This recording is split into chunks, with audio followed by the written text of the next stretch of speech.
And that was really the whole point, was try to get everybody caught up. So since we haven't met for 3 months, thought it might be worthwhile to get everybody on board and hear what's going on from the authorities, so to speak. So we'll go ahead. We can't really approve minutes since we don't have quorum, but we can get updates. Greg, are you going to be the one giving us updates, or is that going to be Aaron's? Mostly Aaron to start, I believe. Okay. Good morning, Aaron. Good morning. How are you guys? We're great. I'm trying to pull up the agenda so I can make sure to follow proper order, but if it doesn't matter, I'll just move forward. I think we can go ahead, and if you miss anything, we'll correct you at the appropriate time, I guess. All right. So can you hear me all right? Yeah. All right. So let's start with Jackson Street Pier. As you're all most likely aware, it was opened phased. The first phase of it opened a couple weeks ago to the public. It's now pedestrian only for the time being until construction ends. We have opened all the asphalt areas to the public. You can walk to the back, you can walk to the north end of the project. And the only areas that are not open would be the customs and border protection portion, plus the area on the southeast in and around the pavilion, the enclosed pavilion. They had some delays due to COVID-19, also a couple weather delays with concrete. So they're pushing forward. Right now, they're looking to be completed with different portions of it. They've already gotten the ticket house completed for the Good Time. They are looking to get the occupancy today or tomorrow at the latest. The pavilion and the customs areas they're hoping to complete by the end of next week. I was through them yesterday. There's still quite a bit of work that needs done, but they had probably 15 people at each location. So depending on how well they work together in there, the goal is to get them both completed by the end of next week. The only reason the Great Lawn is not open right now is because the grass hasn't grown yet. So we don't want to trash it. We do have sprinklers in there. We did spray it for goose control a couple days ago. Hopefully that takes and we can keep them from wandering onto the property. Other than that, the last piece of it is with the international travel ban, we can't finalize some stop posts that we need to put in for the Healy Islander. So we're not sure when that ferry service is going to be back up and running, but our schedule for finishing the work for them is 100% dependent on the travel ban and them being able to make some test runs inside that slip to make sure that everything's operational and ready to go for them. So at this time, I don't know when that's going to be operational, and Joe Lamb's operation out of his building, again, is dependent on him and the governor and those types of things. So other than that, if anybody has any questions or comments or concerns or anything, I can answer those now. Mr. Chairman? Carl, your microphone might be off. Thank you, Mike. I appreciate that. Mr. Chairman? Yes, sir. I just would like to congratulate the city and Aaron in particular. It's just amazing considering the weather issues and everything else, that it's almost on time. An incredibly complex project, and it's with all the people being amazed by it. You should be very proud, and we should be very appreciative of what you guys and your contractors have pulled off. It's astounding. So congratulations. Through you, Mr. President, I don't deserve the credit. It's the team. We've got some amazing people in this office, the inspection team, the contractor. It's amazing how this contractor and the contractor on Shoreline Drive are approaching the end of the project. These guys are willing and able and wanting to hang their name on something that they're extremely proud of. And to see the response from the public over the last couple weeks and to see the number of people using it, and I think every time I've been out there, there's just been a parade of people coming on, or just people enjoying the swings, enjoying the views,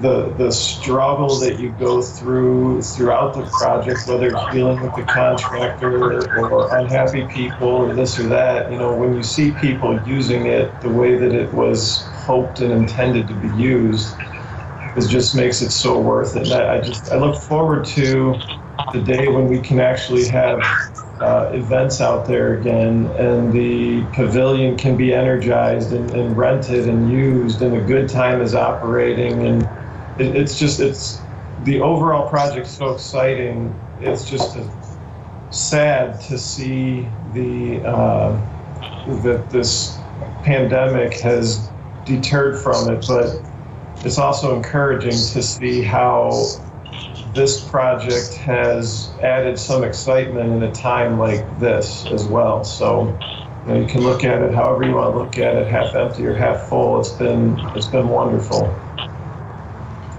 Yes, I would echo Mike's accolades. We went by on our vote a couple of weeks ago, and I think the thing that impressed me the most is the number of families that were out on the pier, and the kids enjoying the swings and the families enjoying the swings and the amenities. So that's great. Aaron, I might have missed it. Did you indicate when the goal is to have vehicular traffic out on that pier? Somewhat. I touched on it, but wasn't very specific. That's an engineering tactic. So what the goal is the contractor is trying to get all work done by the end of next week, and it's based on weather and everything else, whether or not they can get the gutters up and get the signage, and there's a few other things externally that need to be done, some punch list items, that type of stuff that we're trying to get completed before we can open up the entire work zone. They got 80 yards poured a couple days ago, and if they can keep that pace, then the goal would be either the end of next week, so the weekend of the 13th, I believe, or the 15th would be the goal, somewhere the week of the 15th. So somewhere between the 13th and the 20th would be the goal. Okay, thank you. Mr. Chairman, a question for Aaron. With the water levels we've experienced, have you had any flooding problems at all with the construction? I mean, not with this construction, but have we had any flooding on the pier with the highest water we've seen maybe forever? So to answer that, I'll get a little bit into the design as well, through you, Chairman. Yes, sir. So there was flooding on the north end right after we had paved it, but all of that flooding was because of the water crashing over the north end and the northeast and northwest corners from the waves. What we did on the storm sewers is we put backflow preventers on each one of them. So they worked perfectly during that event. While we were getting those big waves, there was no water coming back up through the storm sewers, through the outfalls and through any of that. It was all coming over the top. And obviously the only way to control that is to raise the pier another 5 or 6 feet, and that wasn't something that obviously we were going to do. So to answer the question, we really haven't had flooding, and I think one of the areas that was of major concern was flooding in and around the pavilion. Well, we pushed that to the south. The pavilion was moved to the south out of the floodplain.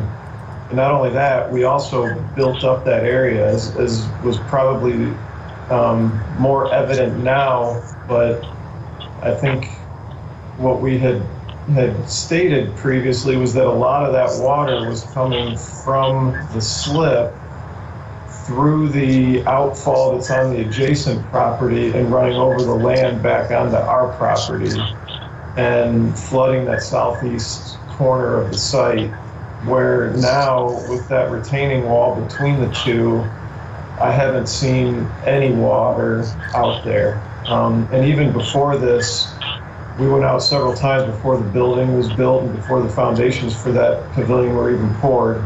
And what we looked at was, knowing that the pavilion foundations were going to be the same elevation of the cap, the steel cap on the southwest corner of that slip that runs into the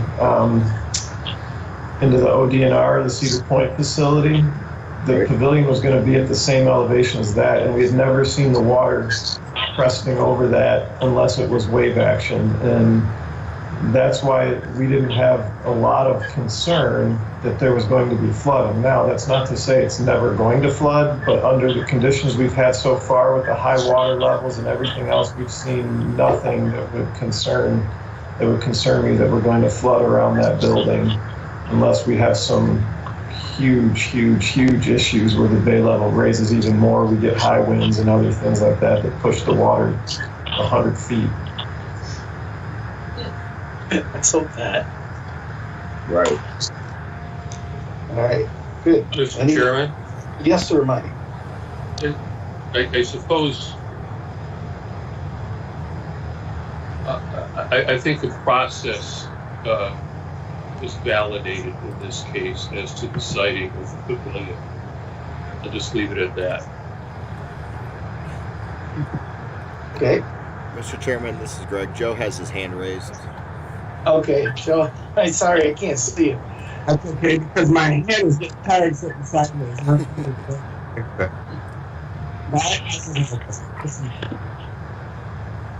Okay.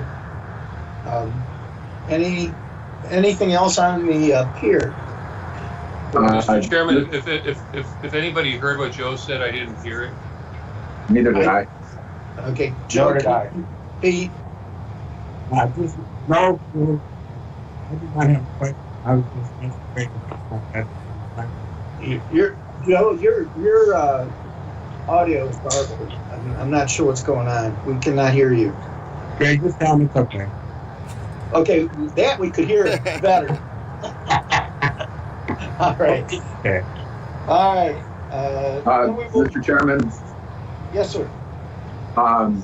just a suggestion that if it's not already in the works, that a real good article for the Register about this, including a lot of the nuts and bolts of the project, so that population knows how much was involved in this project and what a complex project it is, I think would be well received. I think that's a good idea. Mr. Chairman, Yes, sir. this is Kevin Dyer speaking. Yes, The Kevin. other thing I think is important is that we point out when that article is done, how many meetings the city had with the community to try and reach, this plan and formulate the plan and put it together, and the inclusion of all the comments and naysayers. I mean, it was a great job by the city, and I think we're where we need to be getting it done. So, just my suggestion. That's a great idea. It might not be bad that as a committee we send a letter to the editor at approximately the same time as well, in support of the process and the end product. Agreed. All right. We're going to move on, Aaron. Next subject. According to the agenda, it would be Shoreline Drive. I don't know if you have any further details you wanted to share regarding that, other than the general comments that you had thrown in along with the pier. Yeah, Mr. President, I'd love to. So that project, as you're aware, is not as far along. They're pushing really hard to meet a similar schedule. They've given us a revised completion date of the middle or late middle, the mid-20s of June. We're pushing really hard for them to move that up a week and try to get done not next week, but the week after. Obviously, all the subsurface stuff is done. That's been done for quite some time, but there's a lot of flat work and concrete work that needs to be done still, particularly the crosswalks, the stamped crosswalks, and the portion of the amenity zone on the south side of the road between Wayne and Jackson. So really what's driving that project, they've got a lot of adjustments for sewers and manhole castings and things like that. And so there's a lot of concrete work that still needs to be done. Their recent projection was showing that they're expecting to be done with a lot of that work, if not all that work, by the end of next week or the beginning of the following week. And then they're showing 2 weeks of landscaping after that. There's quite a bit of plantings that need to go in. There's trees. The only things that are lagging because of the COVID-19 would be the dumpster enclosures. They're going to have the foundations poured, but the enclosures, they really don't have a date right now for those, and the benches. So as you can see, what we're trying to do, if you went out there yesterday, what we're trying to do right now is touch up a lot of the areas. So you can see that property right next to the fish company, people were always sitting in mud and whatever when they were down there enjoying the views and enjoying a sandwich. So what we did is we wanted to stay grass, but we have also poured concrete, oversized pads around each one of those tables and benches so that you can enjoy that area a little bit more. Obviously, it's going to take a little while for the grass to come in, but it's those details like that the design team and the design build team and everybody within the city are really trying to pay attention to the details. I know putting the signs up to not feed the geese, not feed the wildlife. We're looking at some of the dog poop bags and stations to put up on the pier. Just no swimming signs, just stuff like that. Those fine details, those last few things that we're trying to finalize. I think if you've seen Mile Marker Zero, I think it turned out beautifully. It looks absolutely gorgeous down there. They still have to put the word Sandusky Bay Pathway on the side of that bench. So there's a lot of the aesthetic things that they're finalizing now, and they're trying to get completed for this project so it can be ready by 4th of July is the goal. That project being just as complex. It might not have as many entities involved, but it's probably more of a complex project with all the utility work and all of the stakeholders along that entire frontage there. But that project's probably going to have a longer punch list, so you might see the contractor out there well after the completion date touching up some things. So I think when it's all said and done, we've already got a few businesses that are looking to put their patios out on the south side of Shoreline Drive, and they're looking to do it as quickly as they possibly can because they're excited about how the project's going to end up as well. So with that being said, you should be seeing the light poles go up, which means that the banners for the Sandusky Bay Pathway for the Whiteman Reber portion of it because of their donations. You should be able to see that, those banners going up and delineating that mile marker 0 and Sandusky Bay Pathway and the Whiteman Weaver. But what we're trying to do is we're trying to create that consistency along the entire length of the project and the entire length of the existing portion of the bike path. So next week, we're scheduled to change the striping on Water Street as well from Franklin to Maggs. And we're hoping to be able to stripe it and create that consistent bike path from Old City Hall all the way to the current west end of the project. So when Shoreline opens, you'll have that full length of a dedicated bike path for what's existing now. So, you know, that hopefully will tie everything together, and it's those details when the project opens that we're trying to get out to the public. Okay. I know I've been asked a couple of times by different people, it's kind of hard to envision the final configuration, traffic configuration. Is Shoreline going to be one way, or at least for a part of the length of it one way? It seems to be pretty narrow. Yeah, through you, Chairman. So the project is two-way. One of the things that we had done was we dropped the lanes. They were originally set up to be wider lanes, 12 to 13-foot lanes, depending on where you were, but it's 10-foot lanes. And I think the biggest concern that people have is related to that turn on the far east end near Shoreline Park. And obviously we went through a long, detailed process of trying to calm the traffic and slow people down. That's been a huge topic of discussion on how we can do that. What we did is before they poured the curb ramps on the south side of the road there, and that the sidewalk butting up against the Gilbert condo property that's going to be right on the back of the curb, it's already poured.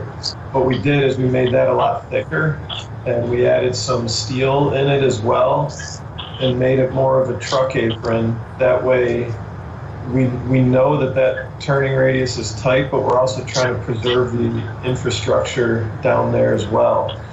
So, I mean, yeah, that turn is designed to get people to drive 10 to 15 miles an hour, no more, around that turn. And, you know, every time I've gone around it, I'm given more than 10 feet right now because traffic is one way. But every time I've gone around it, I've had to slow down to 10 to 15 miles an hour, which was the full intent of what to do. Now, as for delivery trucks, trash collection, those types of things, there's going to be a learning curve. They're definitely going to have to learn that, hey, maybe they want to take Wayne Street instead of driving by that park. Maybe they need to go westbound instead of leaving eastbound.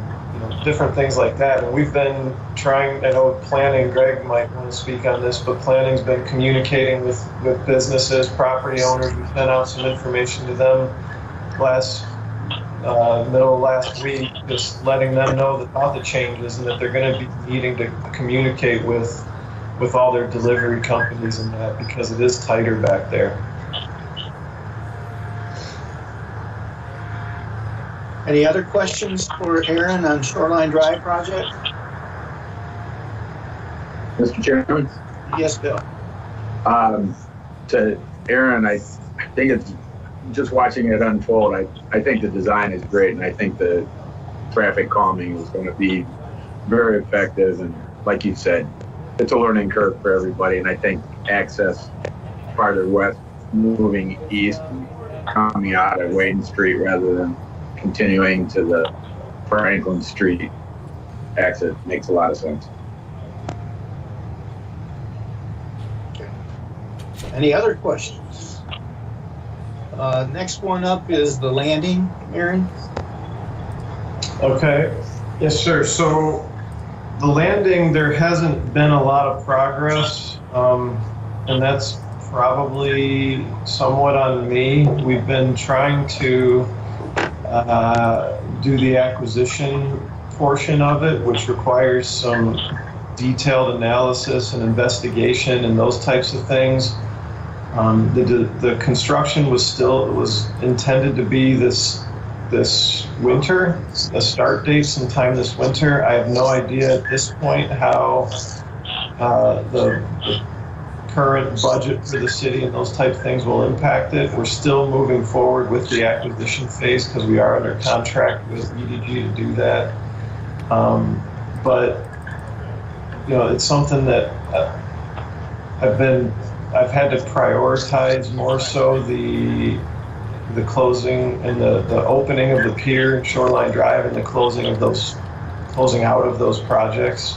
So I haven't been able to put as much attention on it. I'm hoping that in June it picks up a lot more as far as doing those things. Now, we've already, as you're aware, we've already acquired the Cedar Point portion of it and come into those agreements.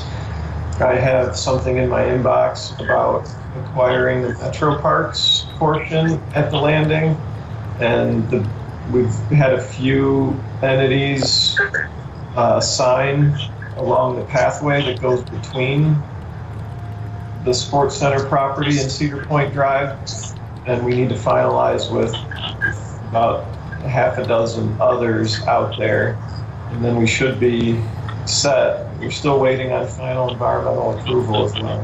So there's not a huge update on that one or the Sandusky Bay pathway because, as you know, these acquisition processes can take years to finalize. Okay. Thank you. Any questions for on this? Mr. Chairman, did Aaron say years or decades? He said years, I believe. It could be interpreted both ways, I believe, Mike.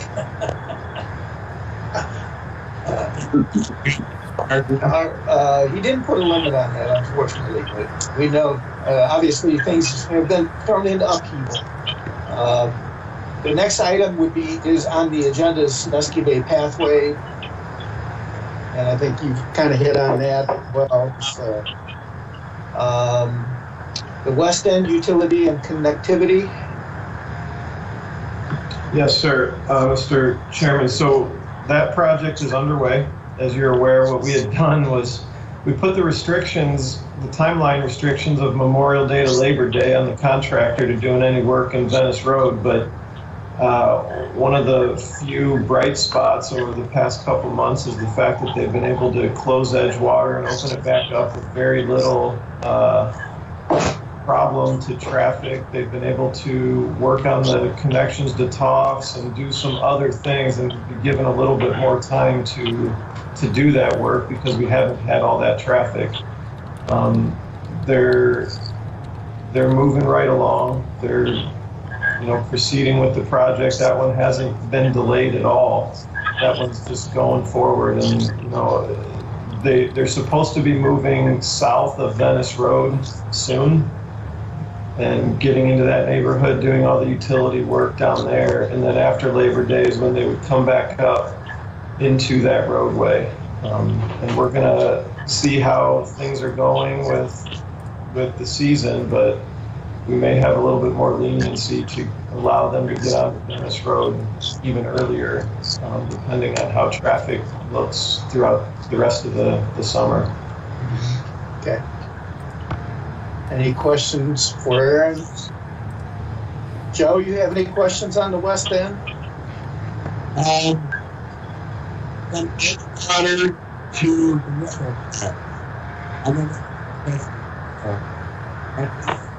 Any new ideas there? I think, Joe, did you say from Edgewater to like going towards Dollar General?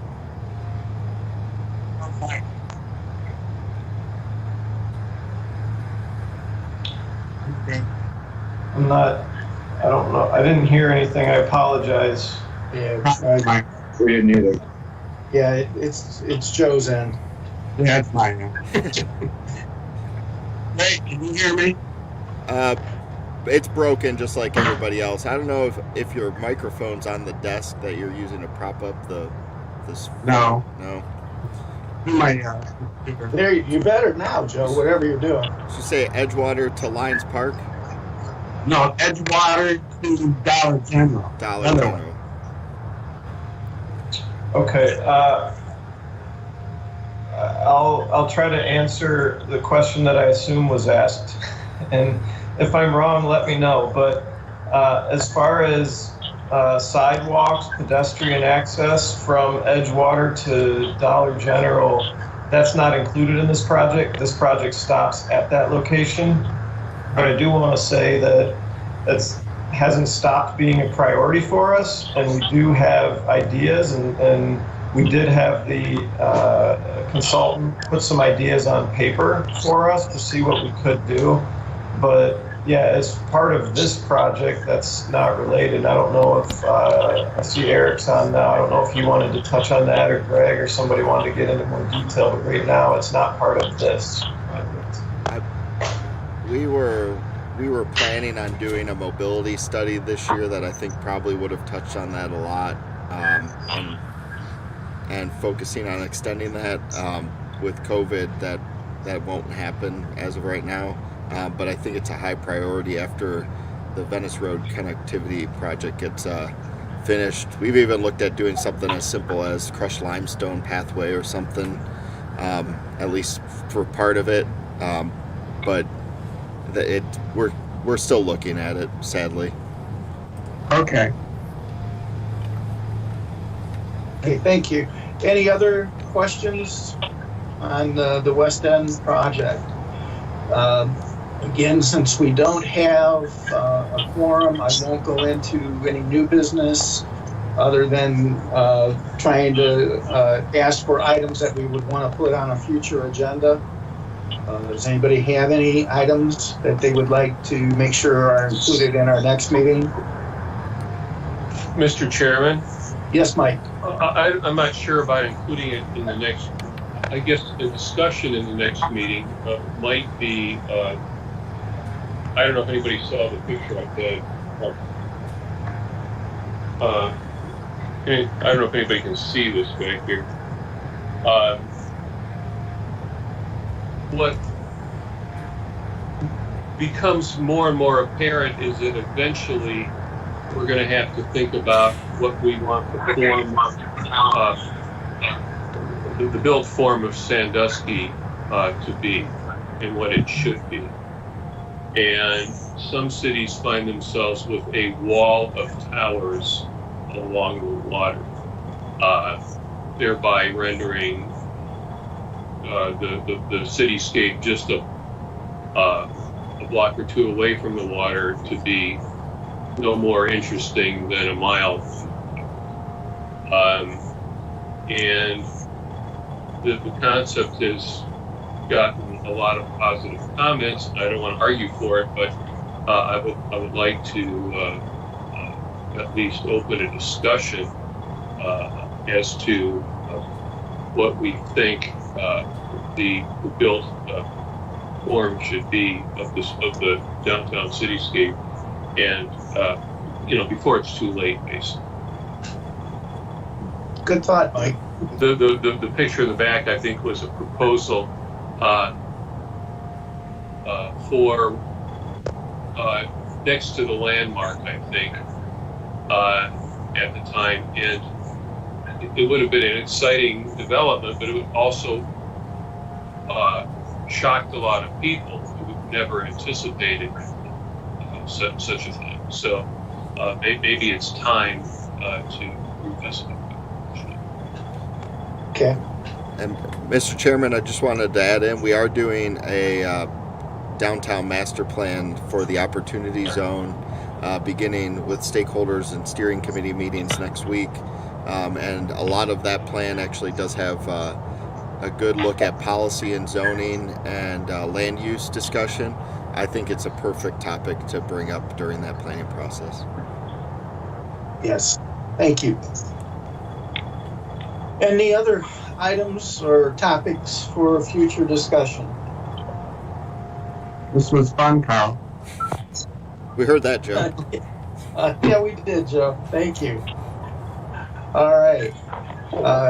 That being said, I guess we would ask for a motion. Well, we have a formal meeting going on.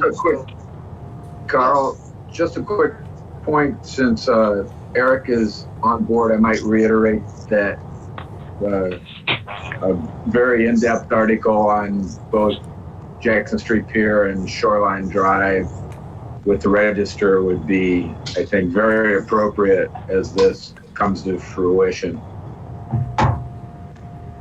Sure. Through the chair to members.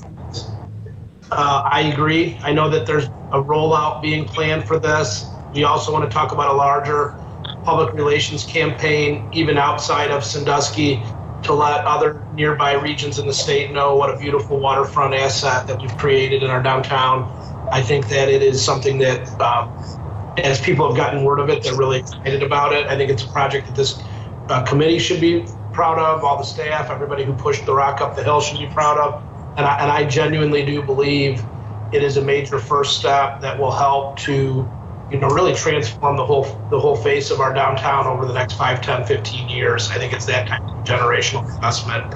And especially if we become focused on not allowing it to just stay passive, but to be programmed and to be well maintained and to be, to become the focal point of the civic commons in the way that it really is designed to be. So we welcome that. We'd be happy to help this committee put something together for that. But again, even beyond Sandusky, we want to push the message of the Pier and Shoreline right now because we think it's a major investment and people seem to be really excited, and I've gotten overwhelmingly positive feedback about it. Excellent. Mr. Chairman, I think we got some great coverage on Channel 3 News a couple weeks ago when Eric was interviewed and a few other people. I thought that was very well done and well received. Excellent. And Eric, I just wanted to let you know that early on, it was a very positive reaction from the committee and congratulating the staff and how the Jackson Street Pier in particular is being received, and it's wonderful to see the families and people enjoying the amenities that are available and open. It's just,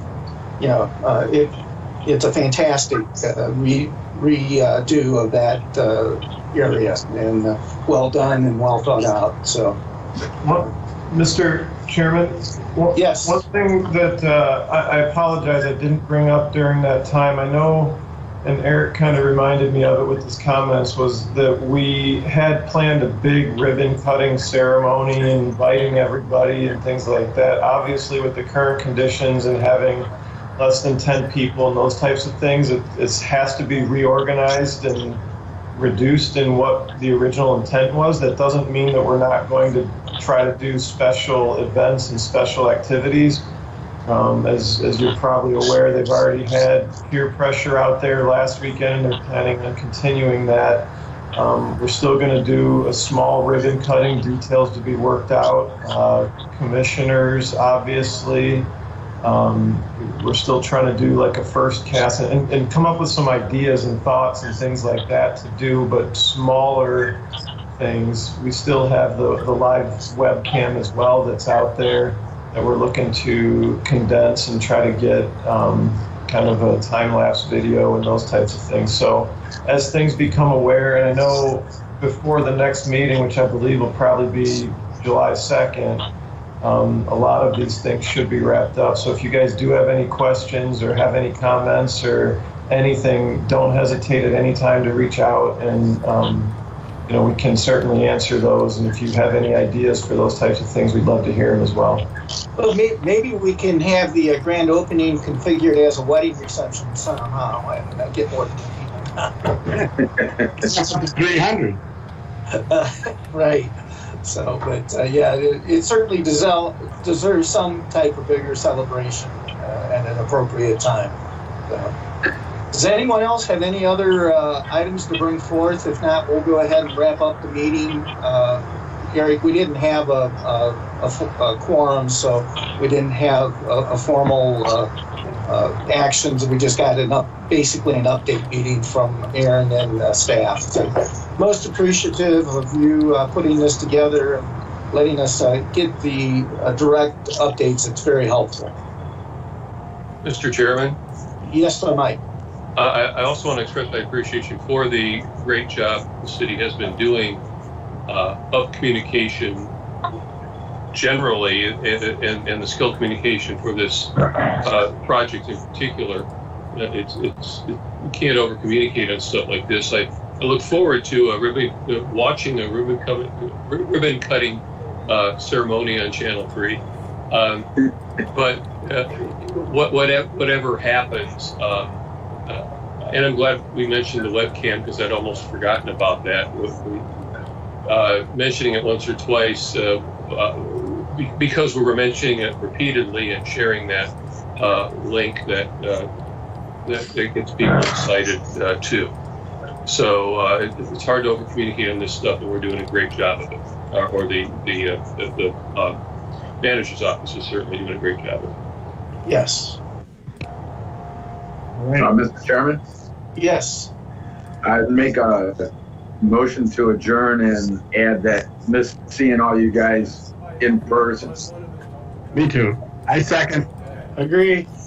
All right. Well, thank you, everybody, and hopefully we'll see if things change between now and July, and hopefully we'll be able to meet